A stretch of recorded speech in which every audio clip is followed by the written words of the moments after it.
ভক্তবৃন্দের চরণে আমার কোটি কোটি দণ্ডবৎ প্রণিপাত। শ্রীমান মহাপ্রভু সর্বস্বামীর অন্যতম সর্বজ্যেষ্ঠ সনাতন গোস্বামীবাদকে উপলক্ষ করে বিশ্বজীবকে হরিভক্তি শিক্ষা দান বিধিভক্তির প্রসঙ্গ আলোচিত হয়েছে। বিধিভক্তির কথা বলতে গিয়ে সুখদেবের প্রসঙ্গ তুললেন মহাপ্রভু।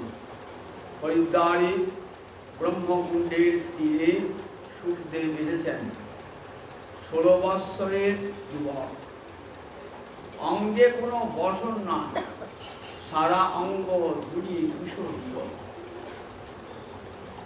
মদমত্ত ব্যক্তির মতো হেলতে দুলতে আসছেন।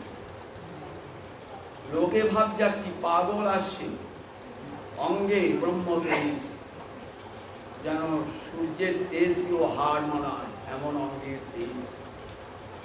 মহারাজ পরীক্ষিত উত্তম আসনে বসিয়েছেন। গললগ্নি কৃতবাসী বলছেন, অহোভাগ্যম অহোভাগ্যম,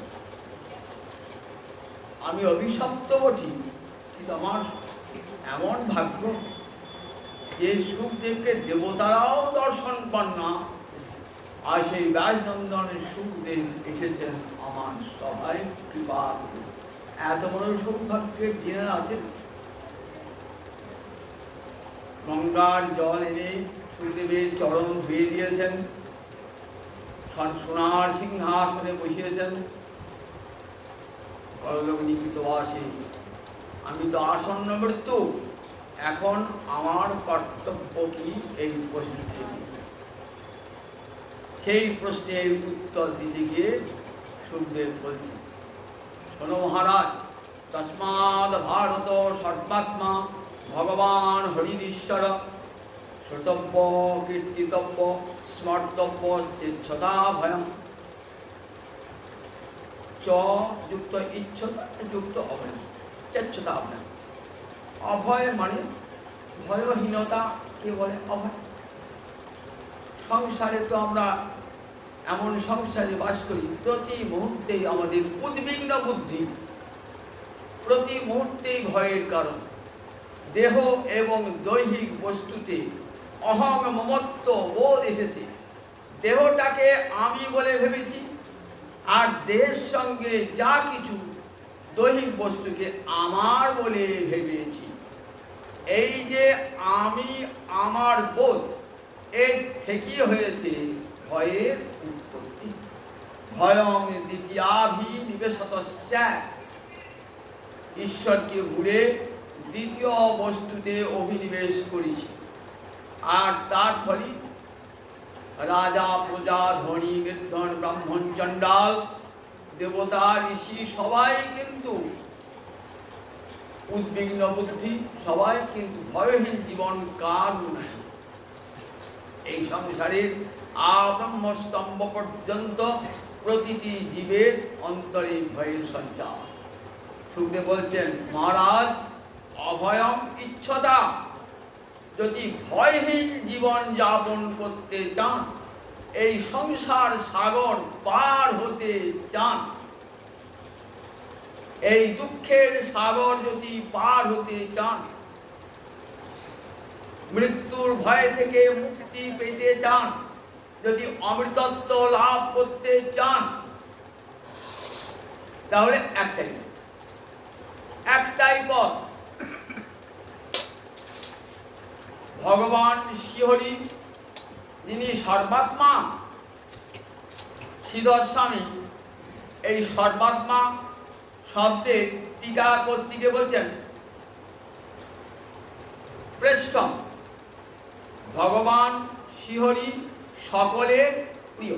প্রেষ্ঠ মানে প্রিয়তম, মানেও যা পৃষ্ঠ মানে প্রিয় শব্দের উত্তর তম প্রত্যয় করে প্রিয়তম হয়, আবার ইষ্ঠন প্রত্যয় করে পৃষ্ঠ হয়। যার উপরে আর প্রিয় কেউ নাই। প্রিয় বিদ্যাৎ, প্রিয় পুত্রাৎ, প্রিয় অন্যস্মাৎ সর্বস্মাৎ। আমরা বৃহৎ আরণ্যক উপনিষদে দেখি, সেখানে গার্গী যাজ্ঞবল্ক সংবাদ আছে। সেখানে গার্গীকে বলছেন যাজ্ঞবল্ক, পতি পতিকে ভালোবাসে কেন? পতির জন্যে ভালোবাসে না, আত্মনস্তু কামায় প্রিয়ং ভবতি। নিজের আত্মাকে ভালোবাসে, তাই পতির মধ্যে সেই আত্মাকে দর্শন করে বলে পতিকে ভালোবাসে। পিতা পুত্রকে ভালোবাসে কেন? পুত্র বলে নয়, পুত্রের মধ্যে আত্মাকে দর্শন করে বলে। তাহলে আত্মার সকলের প্রিয়, এটা প্রমাণিত। আর গোবিন্দ হলেন আত্মারও আত্মা, অখিল আত্মা, তাই তিনি সর্বশ্রেষ্ঠ। কিন্তু ভগবানকে তো শ্রেষ্ঠ বলে মনে হয় না আমাদের। তাকে শ্রেষ্ঠ বলছি, ওই শ্রেষ্ঠ বলে মনে হয় না। মনে তো আমার স্ত্রীটি শ্রেষ্ঠ, আমার পুত্রটি শ্রেষ্ঠ, আমার আত্মীয় স্বজনেরা শ্রেষ্ঠ বলে মনে হয়। ওই ভগবানকে তো শ্রেষ্ঠ বলে মনে হয় না। বলে হবে এখন ওই ভগবানকে শ্রেষ্ঠ বলে মনে হবে, শ্রেষ্ঠ ভাবটি চাপা আছে। কেমন জানো, একটা ডোবায় জল রয়েছে, তো ডোবার জলের চারিদিকে মাটির পাড় আছে। সেই ডোবার জলটা দীর্ঘদিন এক জায়গায় থেকে ভেজে বুঝে গেছে, সেই জলটা আর খাওয়া হয় না, সেই জলটা বাসন মাজা হয় না, কাপড় কাচাও হয় না, ভেজে মজে দুর্গন্ধ হয়ে গেছে। বললে দেখো, ওই পুকুরের পাড়ে দাঁড়িয়ে থাকো, ওই ভাদ্র মাসে শ্রাবণ মাসে যখন গোবর বাড়ি ধারা হবে, তখন দাঁড়িয়ে থাকো, দেখবে ওই ডোবার জলটা কোন দিকে যেতে চায়। শ্রাবণ মাসে ভয়ঙ্কর বৃষ্টি, প্রবল ধারাবর্ষণে বৃষ্টি হচ্ছে, মুষলধারে বৃষ্টি হচ্ছে। আমি পুকুরের পাড়ে পায়ে দেখছেন, পুকুরটা ছাপিয়ে গেল, ছাপিয়ে ওই পুকুরের জলটা কোথায় গেল? নালা দিয়ে গেল, নালা দিয়ে কোথায় গেল? গঙ্গায় গেল, গঙ্গা দিয়ে বলে বলে 11 মহাতীর্থ সমুদ্রে পড়ে গেল।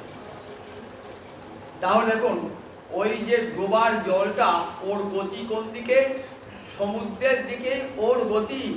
সমুদ্রই ওকে, সমুদ্রের প্রতি ভালোবাসা, কিন্তু সেটাকে চারিদিকে বেড়া দিয়ে আটকানো হয়েছে মাটির বেড়ায়। বলে দেখো, সমস্ত জীবের অন্তর ভগবানের জন্যই ভালোবাসা রয়েছে, কিন্তু সেই ভালোবাসাটা কেমন? ওই যেমন মাটির পাড় দিয়ে ঘেরা, ঠিক তেমনি স্ত্রী পুত্র এই মায়ার বেড়া দিয়ে ঘেরা রয়েছে। যতক্ষণ পর্যন্ত এই বেড়াটি না ভাঙবে, ততক্ষণ পর্যন্ত জীব ভগবানকে শ্রেষ্ঠ বলে বরণ করতে পারবে না। কখন এই বেড়াটি ভাঙবে? মামে বজে প্রপদ্যন্তে মায়ামে তাঙে তদন্তিতে। মায়া এমন করে চারিপাশে বেড়া সৃষ্টি করেছে না, আমাকে ভগবানের দিকে যেতে দেবে না। কখন মায়া ছাড়বে আমাকে? যখন হে গোবিন্দ আমি তোমার হলাম বলে যখন গোবিন্দ চরণে আশ্রয় করব। মাম এবজে প্রপদ্যন্তে, প্রপদ্যন্তে শব্দের অর্থ আমি আমার দেহ মন আত্মা সব তোমার চরণে চিরদিনের মতো অর্পণ করলাম। এমনি করে যখন শরণাগত হবে জীব, তখন আর মায়া তাকে স্পর্শ করবে না। তখন দেখবেন অবিরত সাধু সঙ্গ, হরিনাম সংকীর্তন, শ্রবণ কীর্তন করতে করতে করতে করতে জীব হৃদয়ের ভালোবাসা ধীরে ধীরে সেই মায়ার বেড়া টপকিয়ে মায়ার যিনি অধীশ্বর সেই গোবিন্দের পদপ্রান্তে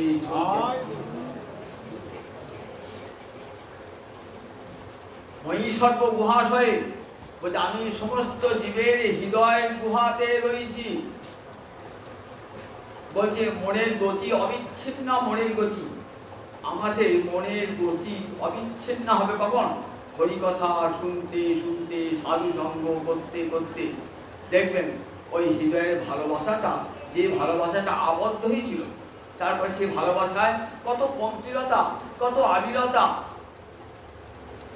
ওই যে ডোবার জলটা যতক্ষণ আটকে ছিল, ততক্ষণ কত দুর্গন্ধ, পাতা পচা থেকে আরম্ভ করে সব পচা, দুর্গন্ধ, সেখানে বাসন কোসন মাজা হবে না, কাপড়ও কাচা হবে না, খাওয়া হবে না। ঠিক তেমনি আমাদের ভালোবাসাটা এইরকম হয়ে গেছে। শুধু স্ত্রী পুত্রকে অতিক্রম করে সেই ভালোবাসা দিতে পারছে না, বলে যাবে সেই ভালোবাসা যাবে। বলে দেখো, গোবিন্দ যখন এই জীব হৃদয়ে দিয়েছেন না, তখন সেই হৃদয়ে তিনি বাসা বেঁধেছেন। হৃদি অয়ং, তিনি হৃদয়ে রয়েছেন, তাই এর নাম হৃদয়। হৃদি অয়ং, হৃদয়ে রয়েছেন বলি হৃদয়টার নাম হলো হৃদয়। হৃৎকুণ্ডলীতে তিনি রয়েছেন। বলেন সাধুগুরু সঙ্গে হরিকথা শুনতে শুনতে বলে দেখো হৃদয়ের এই বাঁধ ভাঙা হৃদয়, তার যে উচ্ছ্বাস কোথায়, একবারে গোবিন্দর চরণ সমুদ্রে দেখুন। তস্মাৎ ভারত সর্বাত্মা, ভারত মানে ভরত বংশের সন্তান। মহারাজ পরীক্ষিত, তুমি কোন বংশে জন্মিয়েছ? ভরত বংশে জন্মিয়েছ। সুতরাং তোমার হৃদয়ে তো হরিভক্তি এমনিতেই আছে। তুমি যে বংশে জন্মিয়েছ, এই বংশ তো ভক্তের বংশ। ভক্তের বংশে যে জন্মায় সে হরিভক্তি নিয়েই, ভক্তির সংস্কার নিয়েই জন্মায়। সুতরাং মহারাজ তোমার হৃদয়ে তো হরিভক্তি রয়েছে। তস্মাৎ ভারত সর্বাত্মা ভগবান হরির ঈশ্বর। হরি মানে সর্বাত্মা মানে শ্রেষ্ঠ, হরি মানে যিনি জীবের সমস্ত অমঙ্গলকে হরণ করে নেয়।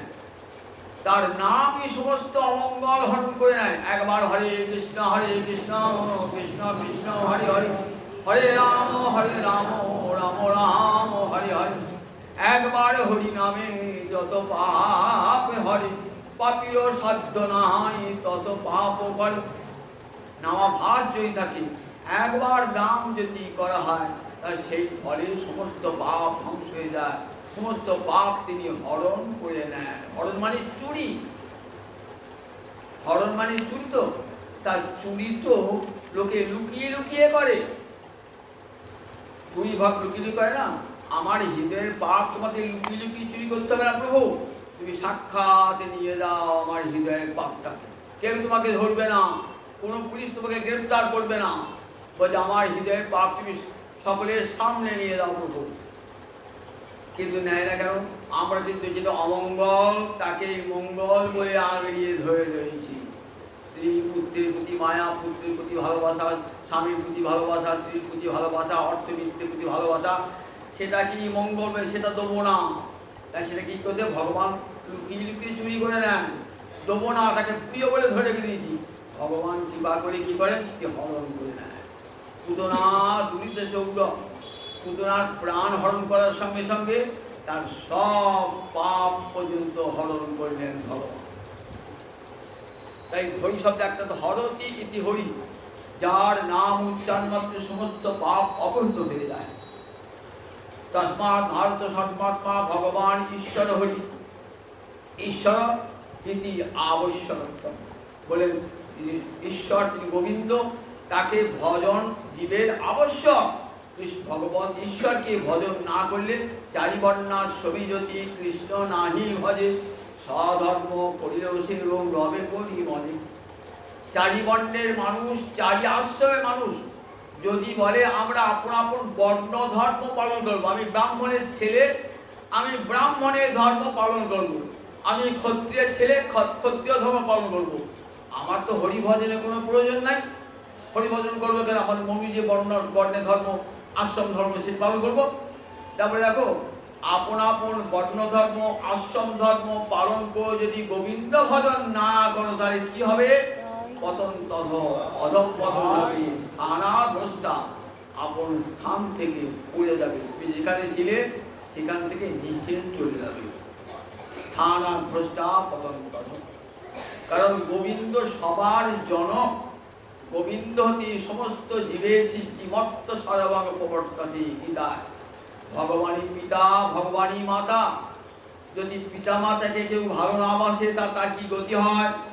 যতই ঠাকুর ভজুক, যদি ভগবানের নাম করুক, তার কিন্তু ভগবান তার যদি কোনো দিন প্রসন্ন হবেন না। যে পিতা হতে, যে মাতা হতে আমার পৃথিবীতে প্রথম আবির্ভাব, সেই পিতা মাতাকে যদি লঙ্ঘন করে থাকি, সেই পিতা মাতাকে যদি শ্রদ্ধা না করে থাকি, তাহলে আমার সমস্ত ধর্ম কর্ম মিথ্যা হয়ে যাবে। গোবিন্দ সকলের জনক, অধিভক্তা পটুসাক্ষী নিবাস শরণং শ্রী। সেই ভগবানকে যদি না ভজনা করেন তাহলে স্থানাভ্যস্তা পতন হয়ে যাবে। তাই গোবিন্দের ভজন সমস্ত জীবের অবশ্য কর্তব্য। ভগবান হরি ঈশ্বর, ভগবান এইসব কি বলে? ভগবান ইতি সৌন্দর্যম। ভগবান বলে কি বোঝায়? সিদ্ধ স্বামী বলছেন ভগবান ইতি সৌন্দর্যম। জগতে মানুষ সুন্দরকে পেতে চায়। আমার দুটো চোখ সুন্দরকে দেখতে চায়, আমার দুটো কান সুন্দর কথা শুনতে চায়, আমার জিহ্বা সুন্দর বস্তু খেতে চায়। কোন দিকে জগতে সুন্দরকে ছাড়া অসুন্দরকে কেউ চায়? কেন চায়? আমি যে সুন্দরের অংশ, সেই জন্যে সুন্দরের প্রতি ভালোবাসা নিয়েই আমি জন্মিয়েছি। চোখে ভালো দেখবো, ভদ্রং কর্ণে বিষ্ণুয়াম দেবা ভদ্রং পশ্চিম অশ্মি জয়ত্রা।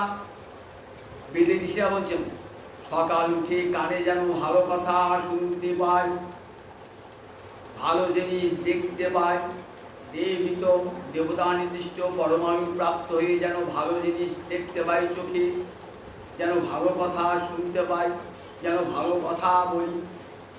বেদে ঋষি বলল। তা দেখুন, এই সুন্দরের প্রতি আমাদের আকর্ষণ চিরকাল চিরকাল।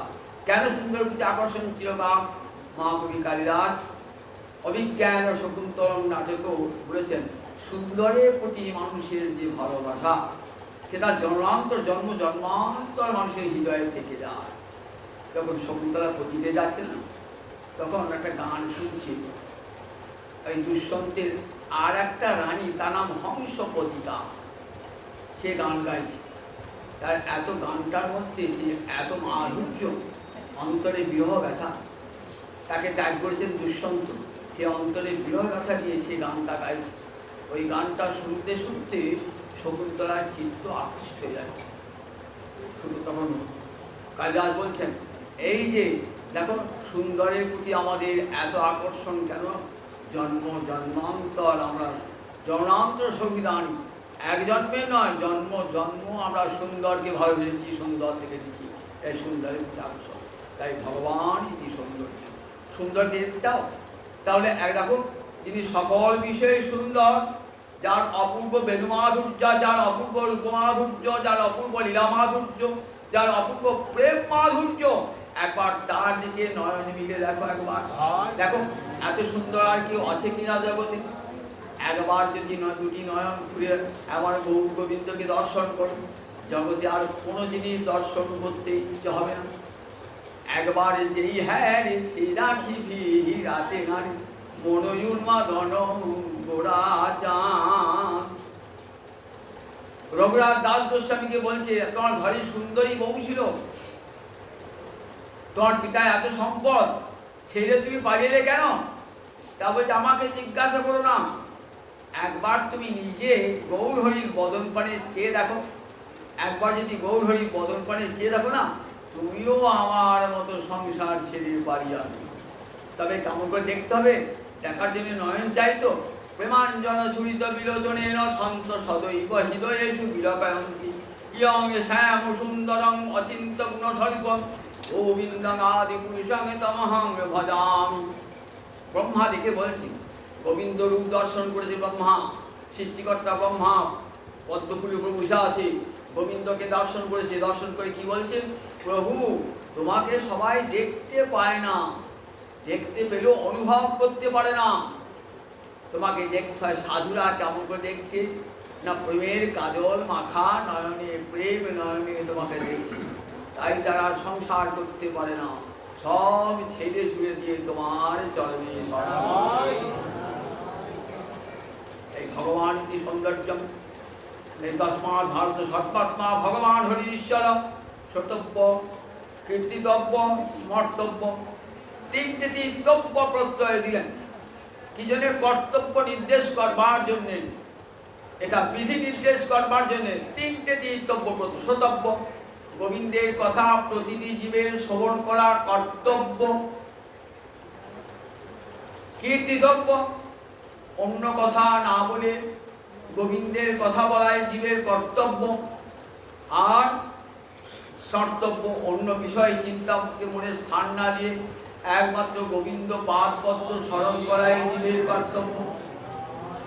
সুখদেব প্রথম মুক্তি খুঁজলেন, প্রথম মোহিত সেইটা কেমন সুন্দর, প্রথম মুক্তি খুঁজি বলছেন তস্মাৎ ভারত সর্বাত্মা ভগবান ঈশ্বর।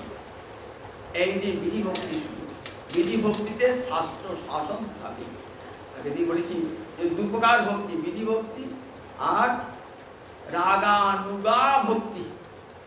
বিধি ভক্তি কি হয় না, শাস্ত্রের শাসন। ভগবানকে গোবিন্দকে ভজন না করলে পারে জীব কখনো অভয় প্রাপ্ত হয় না, মৃত্যুর হাত হতে মুক্তি পায় না, জন্ম মৃত্যুর চক্রে তাকে বারবার আসতে হবে। পুনরপি জননং পুনরপি মরণং পুনরপি জননী জঠরে শয়নং ইহ সংসারে খলু দুস্তারে কৃপয়া পারে পাহি মুরারি। অপার সংসার সাগর, কৃপয়া অপারে সংসারে, হে মুরারি কৃপা করে সংসার সাগর পার করে দাও। এই দুঃখের সাগর পার হবো না বলে, দুঃখের সাগর পার হবে যখন এই সংসার সাগর বা গুরু কৃপায় সাধু কৃপায় যখন সংসার সাগর পার হয়ে অমৃত লোকে পোষাবে, আর জন্ম মৃত্যুর চক্রে তোমাকে আসতে হবে। এই বিধি ভক্তি যারা ভজন করছেন তার কতগুলো অঙ্গের কথা বলেছি, আপনাদের 64 অঙ্গের কথা বলেছি। এক অঙ্গ সাধে কেউ সাধে বহু অঙ্গ, নিষ্ঠা হইলে উপজয়ে প্রেমের তরঙ্গ। একটা অঙ্গ সাধন করলেই প্রেমে লাভ হয়ে যাবে।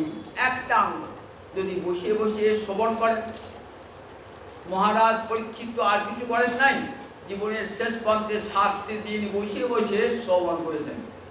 ফলে কি লাভ হয়ে তার, তিনি চেয়েছিলেন গোবিন্দ পাদ পদ্মের সেবা, সেটাই পেয়ে গেছেন। তাহলে 7 দিন বসে বসে কৃষ্ণ কথা শ্রবণের কি ফল, একটি অঙ্গ জানতে করছেন।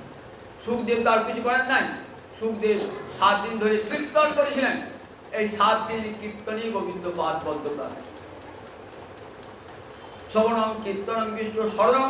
প্রহ্লাদ কি করছে, শুধু স্মরণ, প্রহ্লাদ শুধু স্মরণ। লক্ষ্মী দেবী পাদ সেবন, পৃথু রাজা পূজন, এমনি করে একজন একটি অঙ্গ সাধন করে তাদের প্রেমের তরঙ্গ লাভ হয়েছে। আর কেউ অনেকগুলো অঙ্গ সাধন করে, এক অঙ্গে বহু অঙ্গ সাধন করে। যেমন মহারাজ অম্বরীশ, তিনি কি করেছেন, 2টি চক্ষু দিয়ে গোবিন্দ দর্শন করেছেন, গোবিন্দ বিগ্রহ দর্শন করেছেন। 2টি হাত দিয়ে হরি মন্দির অর্চনা করছেন, 2টি চরণ দিয়ে কৃষ্ণ ক্ষেত্রে গমন করেছেন, জিহ্বা দিয়ে কৃষ্ণ গুণ বর্ণনা করেছেন, জিহ্বা দিয়ে কৃষ্ণ তুলসী অর্পিত মহাপ্রসাদ গ্রহণ করেছেন, 2টি কান দিয়ে কেবল হরিকথা শ্রবণ করেছেন। দেখুন, ত্বক দিয়ে হরিভক্তের চরণের ধুলি অঙ্গ ত্বকে লাগিয়েছেন। তা দেখুন, সমস্ত ইন্দ্রকে কৃষ্ণ সেবায় লাগিয়েছেন। বলেন কেউ একটা অঙ্গ লাগালেই হয়ে যায়, আর কেউ বহু অঙ্গ করে।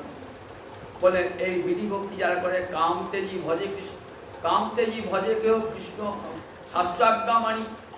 দেব ঋষি পিত্রাদি নয় করিনি কবু নাহেরি, দেব ঋষি পিত্রাদি কবু নাহেরি। আমরা জন্ম থেকে আমাদের 5টা ঋণ আছে, আর 5 জায়গায় আমাদের হিংসা। 5টা ঋণ আর 5 জায়গায় হিংসা। 5 জায়গায় হিংসা কোথায় কোথায়? কণ্ডনী, পেশনী, চুল্লি, চতুর্ভুজ, মার্জনী। এই পঞ্চস্না গৃহস্থস্য পঞ্চযজ্ঞা। কণ্ডনী মানে কণ্ডনী, পেশনী, চুল্লি। গা চলে কাটছেন তো, চুল কাটতে গেলে একটা হয়তো মশা বসলো কি পোকা বসলো বসলো। কণ্ডনী মানে চুল কাম।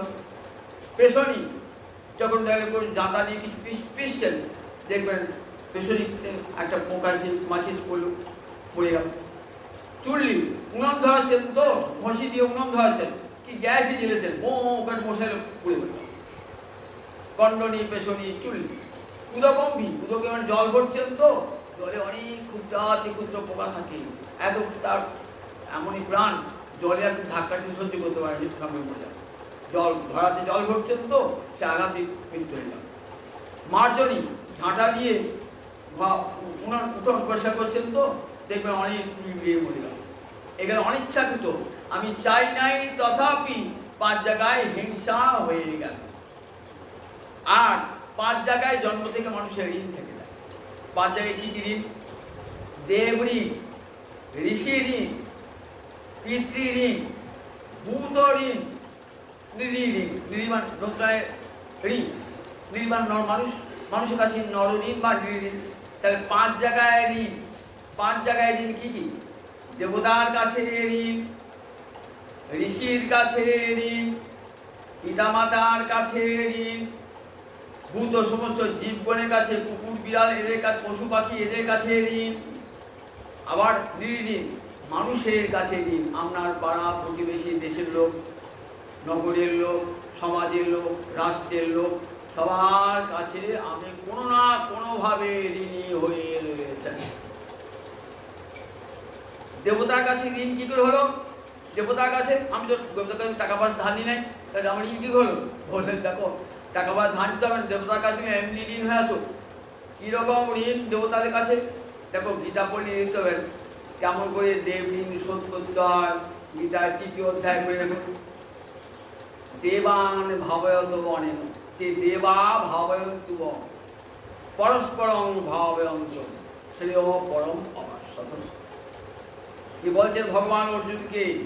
যে দেখো, দেবতারা বৃষ্টি দান করে, আর সেই বৃষ্টির ফলে শস্য হয়, সেই শস্য খেয়ে আমরা বেঁচে থাকি। দেবতারা জল দিচ্ছেন, দেবতারা বায়ু দিচ্ছেন, সূর্যচন্দ্র কিরণ আলো দান করছে, তাহলে দেবতারা দিচ্ছেন না? তাহলে দেবতাদের কাছে করে সব পাচ্ছি তো। তাহলে যার কাছে কিছু পাচ্ছি তার কাছে তো আমার ঋণ হয়ে রইল। ঋণটা তো শোধ করতে হবে, এদের কাছে ঋণটা তো শোধ করতে হবে। ঋণ যদি শোধ না করেন না, তাহলে নরকেও ঠাঁই হবে না। দেখে না, অনেক বাপ মা সাধু পিতামাতা কি বলে, বাবা আমার অমুক জনের কাছে 1 টাকা ঋণ আছে, আমার সাধ্য করতে হবে না বাবা, যদি পয়সা হওয়া পড়ে আমাকে ঋণটা কিন্তু আগে মিটিয়ে দিয়ে আসি, ঋণটা মিটিয়ে দিতে হয়। তা দেখুন, দেবতাদের একটা ঋণ আছে, সেই ঋণটা আমরা কেমন করে পূর্ণ করবো? বলে দেখো, যজ্ঞে আহুতি দান করতে হয় দেবতাকে। গীতা শিখিয়ে দিয়েছে আমাদের কি করবেন। দেখো, দৈর্দত্তান অপ্রদায় এভ্য, বলছে তাদের দেওয়া জিনিস গ্রহণ করে তাদেরকে দিলাম না।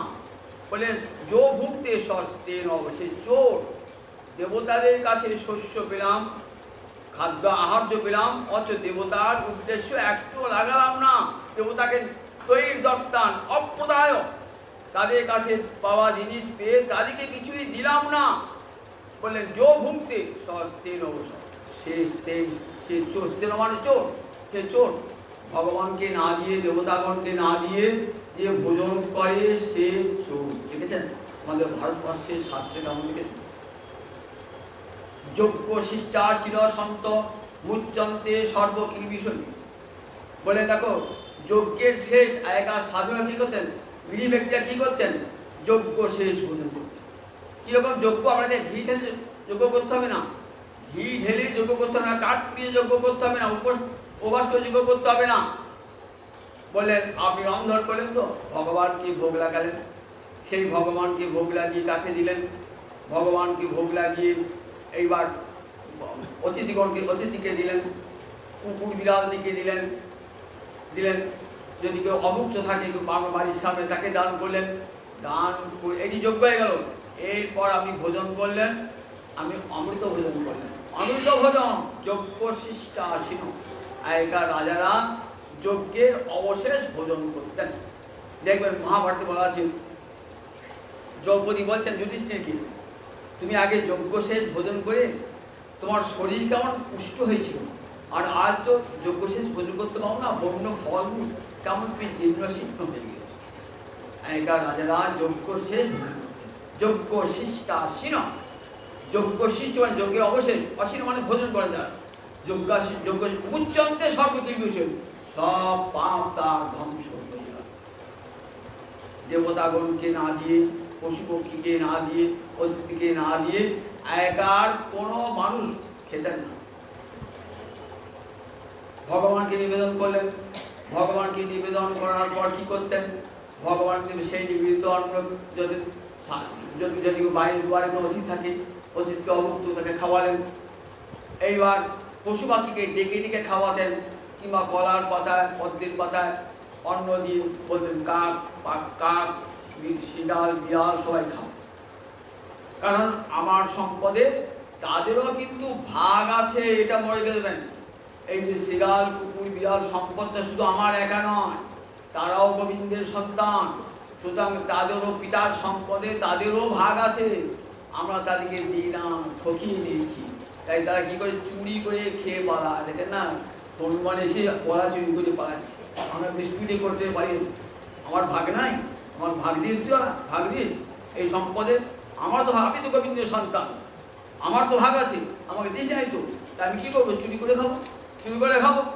বিড়াল এসে দুধটা খেতে পালাম আপনার, বলে কেন? আমি ঠিক করেছি, ওটা আমারও ভাগ আছে, আমাকে দাও নাই, তাই জোর করে খাই। দেখেছেন তো, জোর করে তারা কেড়ে নেয়। কিন্তু সম্পত্তির একটা ছেলে একটা ঠকা, কী করবে? সেই ছেলেটা জোর করে কেড়ে নেন তার কাছে। আমার তো বাবার সম্পত্তি, তুমি নিয়েছো কেন? জোর করে কেড়ে নেবে না? ঠিক তেমনি কুকুর বিড়াল শিয়াল এরাও তো গোবিন্দের সন্তান। আমরা সম্পদ মানুষ চালায়, মানুষ সব ভাগ করে নিয়ে তাদেরকে দেয় না। এবার দেখো সাধু ব্যক্তিরা তাদেরকেও দান করে, সাধু ব্যক্তিরা নাও তোমাদেরও ভাগ আছে, শিয়াল কুকুর পক্ষী সকলকে দেখেই খাওয়াচ্ছে। এর ফলে কি হয় না, বলেন দেখো বুদ্ধন্তে সর্বকিলবিষয়, সমস্ত পাপ থেকে তারা মুক্তি হয়ে যায়। সেগুলো শাস্তি বলে দেখো এই ঋণটা শোধ করবার জন্য কি করবে? পঞ্চশোনা গৃহস্থস্য পঞ্চযজ্ঞ, 5টা যজ্ঞ করবে প্রতিদিন। কীরকম 5টা যজ্ঞ? ওই বাবা একটা যজ্ঞ করছি তো অনেক খরচা, 5 যজ্ঞ করবো? বলে না না, কিছুই করতে হবে না, যেমন থাকেন তেমনি থাকবেন, পয়সাও খরচ করতে হবে না। যেমন দেখো অধ্যাপনং ব্রহ্মযজ্ঞ, পিতৃযজ্ঞ স্তুতর্পণং, হোমদৈব বলিভোক্ত, নির্যজ্ঞ অতিথি পূজনম। বলেন দেখো অধ্যাপনং ব্রহ্মযজ্ঞ, ঋষিদের কাছে একটা ঋণ আছে। কেন ঋষির কাছে? দেখুন আপনি যখন বিয়ে করতে হবে না, তখন আমরা করে গোত্র বলবো, আমরা গোত্র বলব, আমি বললাম আমার ভরদাস গোত্র, আমরা কাশ্যপ গোত্র, তারা তো ঋষির সন্তান। তাহলে এই গোত্র থেকে বলা যায় ভারতবর্ষের সবাই কিন্তু ঋষির সন্তান। তাহলে ঋষির সন্তান যদি হই, ঋষিরা কী করছেন? তারা বেদ অধ্যয়ন করেছেন, আমাদের মঙ্গলের জন্য কত শাস্ত্র লিখে গিয়েছেন, আমাদের দীক্ষা দানের ব্যবস্থা করেছেন। তাহলে দেখুন হরিনাম ভজন করবার কত ব্যবস্থা করে গেছেন তারা। তাহলে তাদের কাছে একটা ঋণ হয়ে গেছে, সেই ঋণটা শোধ করবো কেমন করে? সেই ঋণটা কেমন করে শোধ করবো? ঋষি ঋণটা শোধ হবে কেমন করে? বলে ঋষি ঋণটা শোধ হবে নিজের শাস্ত্র অধ্যয়ন করে, অপরকে শাস্ত্র পড়িয়ে, গুরুমন্ত্র জপ করে, গায়ত্রী মন্ত্র জপ করে, গীতা পাঠ করে, ভাগবত পাঠ করে ঋষিদের যে ঋণটা, সেই ঋণটা শোধ হবে। ঋষিদের ঋণটা শোধ হবে এমনি করে ঋষি অধ্যাপন, একে বলে ব্রহ্মযজ্ঞ, অধ্যাপন ব্রহ্মযজ্ঞ, পিতৃযজ্ঞ স্তুতর্পণ, পিতা মাতাকে প্রত্যেক দিন তৃপ্ত করবার জন্য জল দান করতে হয়। আমরা শুধু মহালয়ার দিন করি তো, শাস্ত্র বলে না প্রতিদিন করবে। বাপ মা বছরে একবার খাবে, তুমি যে রোজ খাও, তা ভগবান পিতা মাতাকে দেবে না? প্রতিদিন ভগবানকে তর্পণ মানে তুষ্ট করা, তৃপ ধাতু অনাট প্রত্যয় করে তর্পণ, পিতা মাতাকে তৃপ্তি দান করা।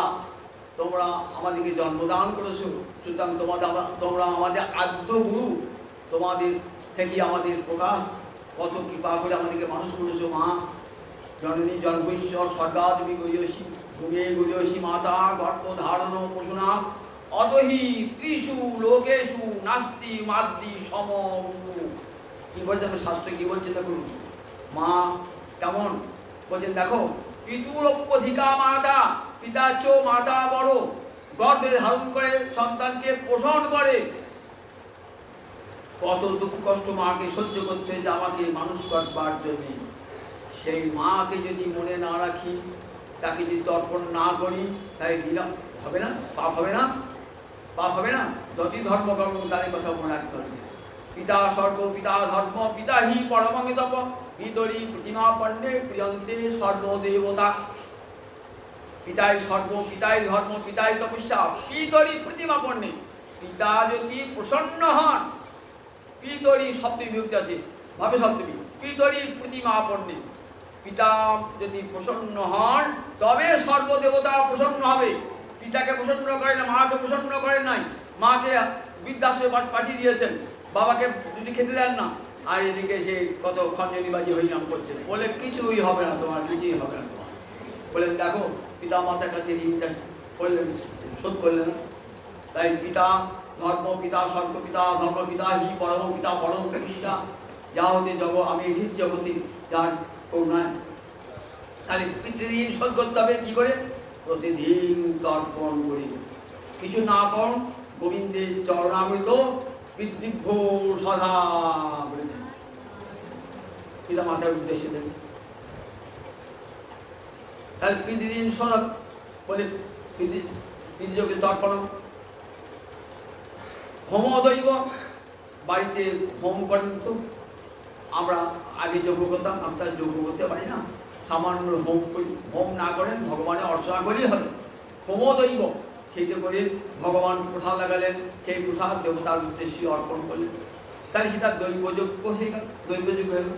প্রত্যেক পরবে পরবে যে সমস্ত দেবতারা আসেন তাদের উদ্দেশ্যে ভোগ নিবেদন করলাম, এটা একটি দেব সেবা হয়ে গেল, তাহলে দৈবযজ্ঞ হয়ে গেল।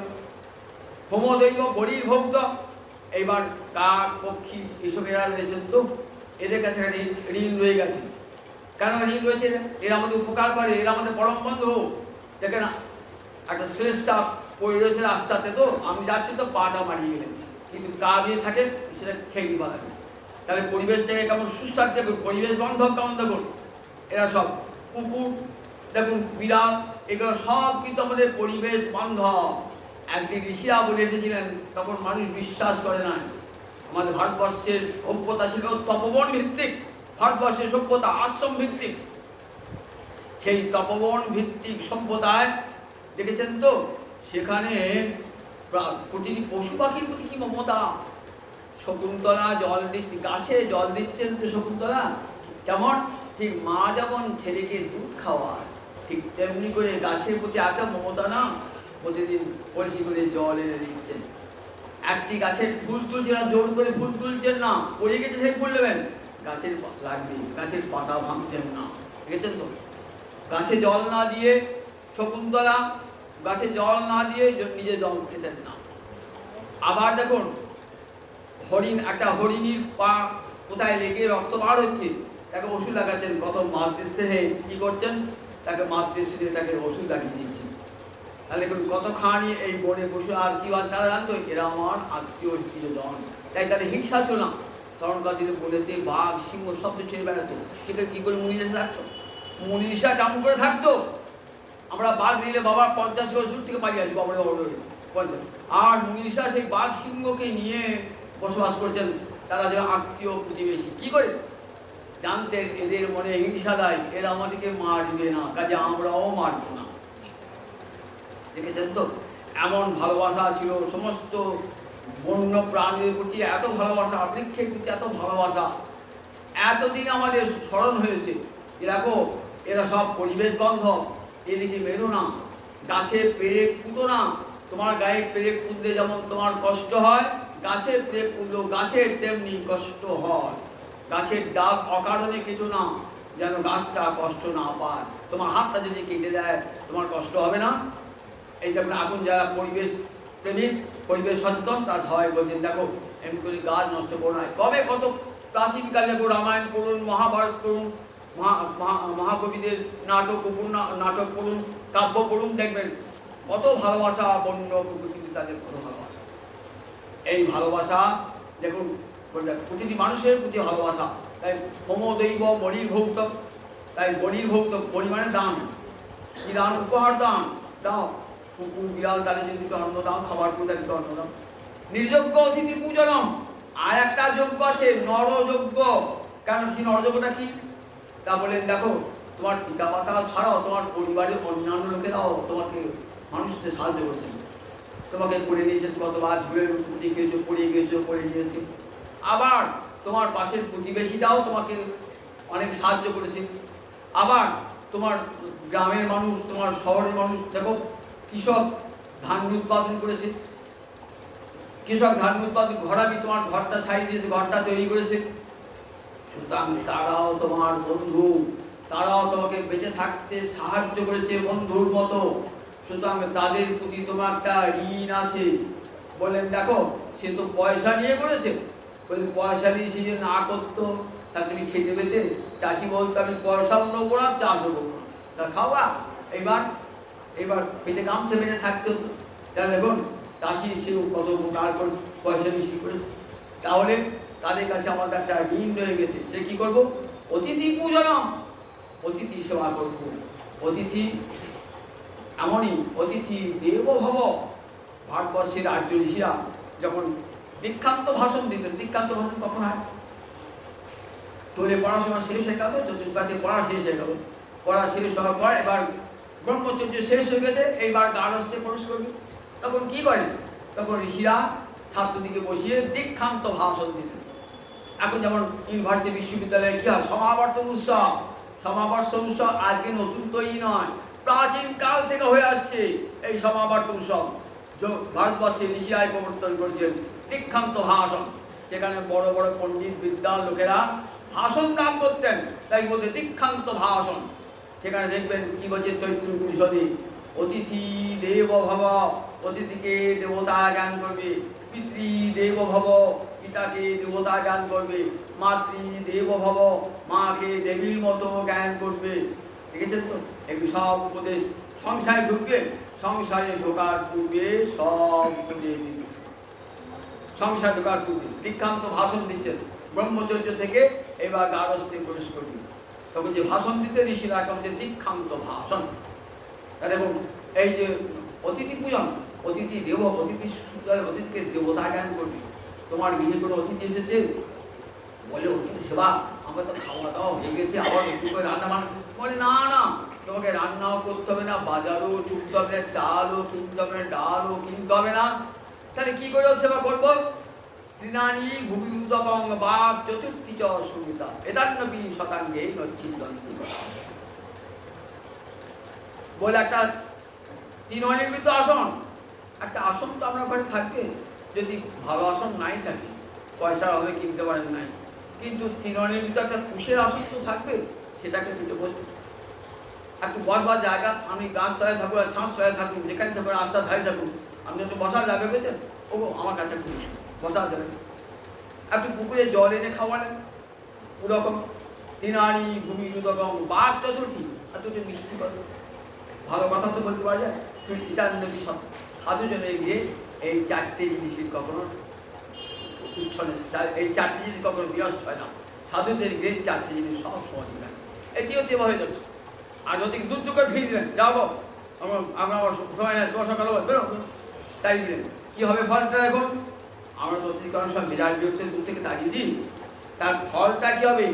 অতিথি নিজস্ব ভগ্নাশ গৃহাৎ প্রতি নিবর্ততে সতস্মৈ দুষ্কৃতি দত্ত্বা পূর্ণমাদায় গচ্ছতি। অতিথি আমরা বাড়ি ফিরে গেল, ভগ্ন হৃদয়ে ফিরে গেল, কিছুই দিলেন না, তিক্ত কথা বলে তাকে বাড়ি থেকে বার করে দিয়ে গেলেন। এইবার অতিথি নিজস্ব ভগ্নাশ গৃহাৎ প্রতি নিবর্ততে, আপনার বাড়ি থেকে ফিরে গেল, সে কি করলো? সতস্মৈ দুষ্কৃতি দত্ত্বা পুণ্যম আদায় গচ্ছতি। সে তার দুষ্কৃতিটা, পাপটা আপনাকে দিয়ে যাবে, আর আপনি যেটুকু পুণ্য সঞ্চয় করেছেন সেটা সে নিয়ে পালাবে। তাই কখনো না তাকে বিরাট বিরক্ত হয়ে কখনো বলবেন না পারেন, আপনার নিজে অসামর্থ্য জ্ঞাপন করবেন, এক গ্লাস জল খাওয়াবেন, একটা বাতাসা খাওয়াবেন, তাতেই যথেষ্ট অতিথি সেবা হয়ে যাবে।